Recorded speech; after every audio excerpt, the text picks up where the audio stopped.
Asia Pacific 2200 the 12th of August 2017 Get shorter. Leaders from the foreign ministries of both China and Russia have called on North Korea and the United States to end the cycle of provocation that the DPRK recently claimed was making war on the Korean Peninsula inevitable. North Korea accused the U.S. of confrontational warmongering that made inevitable a resumption of hostilities in Korea after 64 years of a shaky detente. The remaining question now is, when will the war break out?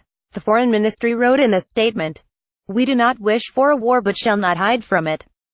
The comments came in response to one of the Korean Peninsula's largest military exercises of 2017, which is saying something. The U-South Korean Vigilant Air exercises that have involved 230 aircraft, including stealth fighters and B-1B strategic bombers that can be equipped with nuclear bombs.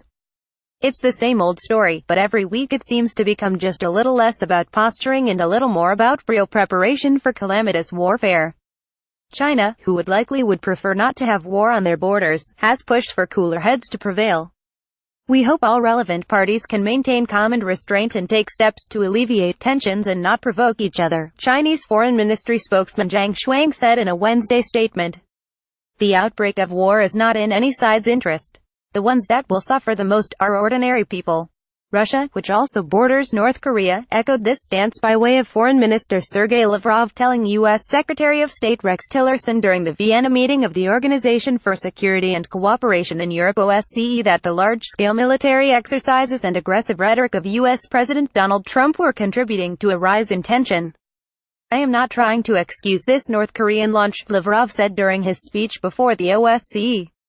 "We condemned it and demanded that North Korea complied with the resolution of the UN Security Council. But the United States acted as if they wanted to provoke them for a new risky venture. And so they did.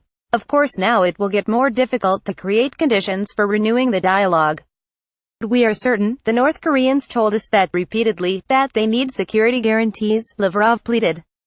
Indeed, if one were to ask Supreme Leader Kim Jong-un, he would reply that his country's nuclear weapons program was driven by just such a need, in the absence of a permanent peace on paper. Lavrov also told the Interfax news agency that he had passed a message from Tillerson to Pyongyang, a desire to sit down at the negotiating table and try to end the crises.